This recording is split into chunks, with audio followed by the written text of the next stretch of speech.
Leitores, bem-vindos a mais um episódio do canal Leitor 42. Agora sim, finalmente começando as distopias. Esse mês eu vou falar das 3 grandes distopias, né?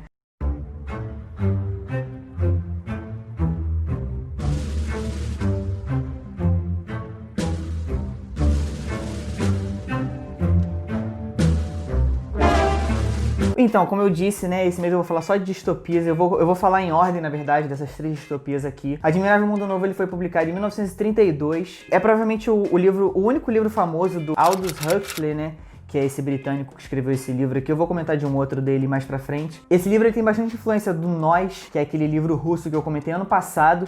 Eu sugiro que você dê uma olhada naquele vídeo lá. Não precisa ter lido o Nós pra ler esse livro aqui, mas pelo menos assiste o meu vídeo lá, porque eu vou fazer algumas comparações. E pra começar, da mesma maneira que o Nós ele traz o Taylorismo pra vida das pessoas, o Admirável Mundo Novo ele trabalha com o Fordismo aplicado na sociedade. O Henry Ford ele foi um americano que ele é conhecido hoje mais por fabricar carros, mas o que ele realmente fez de importante pra industrialização, ele aprimorou o conceito de linha de produção. Com isso, como ele aumentou a produção, ele permitiu um novo nível de consumo também. De que maneira isso é aplicado no livro, né? O livro já começa numa fábrica de bebês, né? O conceito de família foi totalmente abolido.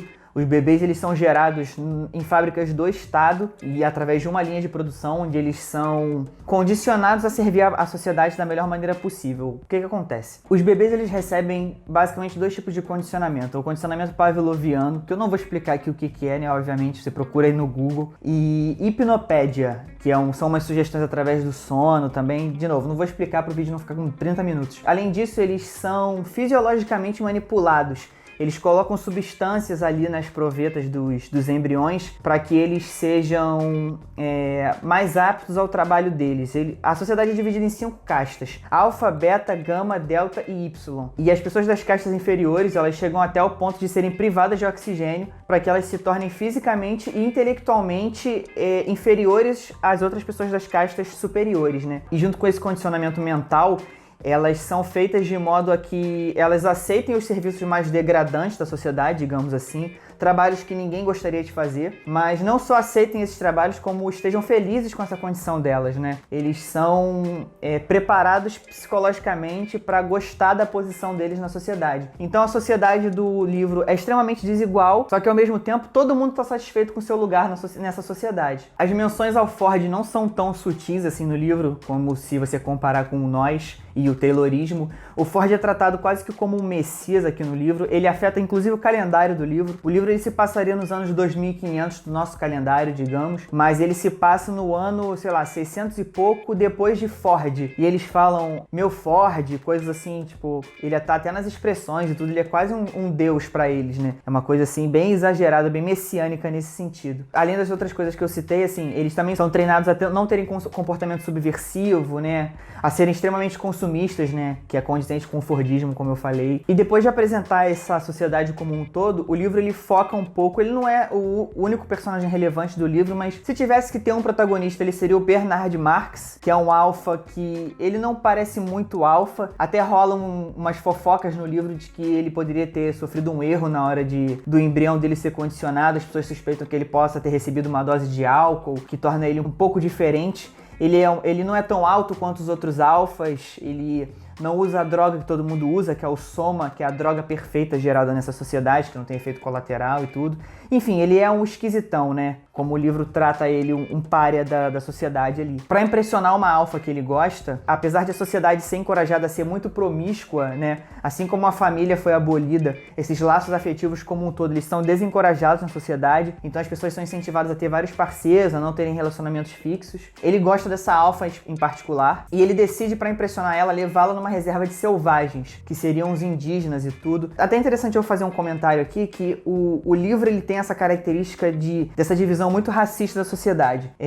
Eu não sou, obviamente, a pessoa mais adequada para falar o que é racismo ou o que não é, mas não me parece ser um livro racista. O livro retrata uma sociedade racista. Mas se você, de repente, é muito sensível a esses tópicos, ele realmente... No livro, os indígenas, eles são uma sociedade menos civilizada, eles são muito primitivos, eles são... Assim como a sociedade das castas, ela é muito avançada de maneira exagerada, e aí tem algumas coisas boas e ruins, a sociedade dos selvagens, por assim dizer, ela também tem alguns exageros. A gente, como leitor, acaba não se identificando nem com um lado nem com o outro. Mas nessa sociedade de selvagens, eles envelhecem, eles se reproduzem naturalmente, como nós fazíamos, eles praticam religião, enfim, eles vivem uma vida que o autor tenta mostrar que é um pouco mais como a nossa. Embora haja alguns desses exageros, como eu disse, né?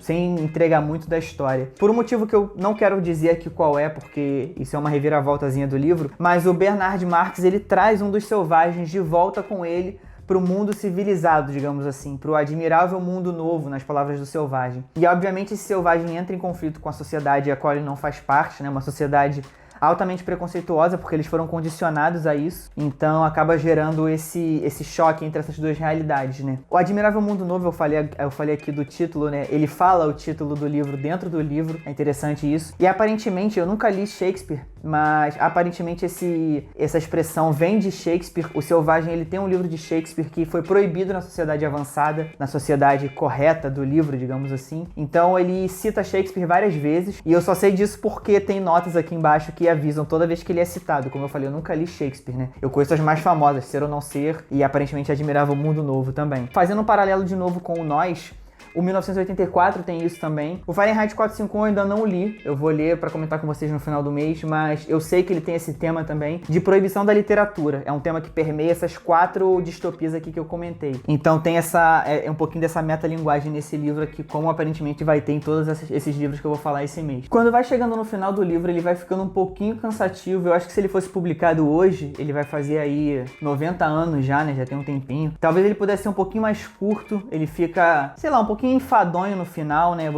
Eu fui lendo, assim, como eu comentei nos vídeos do mês passado, eu li com bastante calma para poder comentar com propriedade aqui com vocês, né? Não ler correndo só para fazer os vídeos. E mesmo assim o livro foi um pouquinho cansativo. Eu achei que ele podia ser um pouquinho mais direto ao ponto, né? No que ele quer dizer. Tem um prefácio aqui no livro também que eu não li. Eu tentei ler, assim, eu tenho umas 15 páginas ele, e tem duas coisas. Primeiro que ele é muito chato, ele é um ensaio do autor sobre como ele poderia escrever o Admirável Mundo Novo de maneira diferente. Ele pensa assim, e se eu fizesse desse jeito?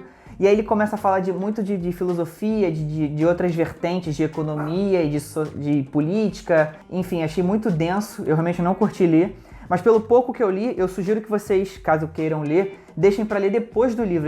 Esse prefácio ele deveria ser um pós-fácil, porque ele comenta muito sobre a obra. Então, assim, eu tentei ler antes de ler a obra, então eu fiquei muito perdido. Ele fala do selvagem principal do livro, né, e atitudes que ele podia ter tomado. Rola até um pouquinho de spoiler nesse prefácio.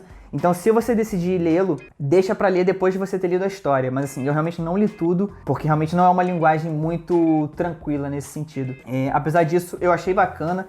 Eu acho que ele é um pouquinho mais adequado a pessoas que já gostam de distopias. Se você já leu alguma dessas outras aqui que estão na mesa, ou se você de repente quer ler pela importância histórica, né?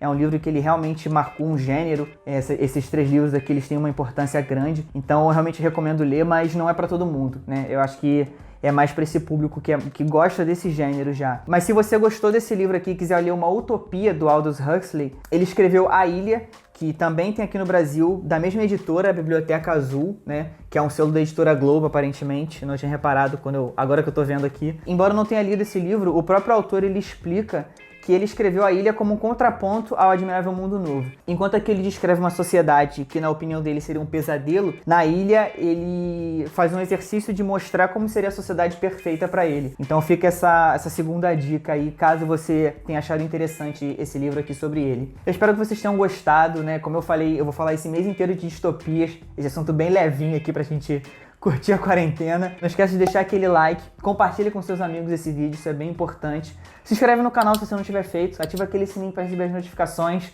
como eu falo toda semana, e a gente se vê semana que vem.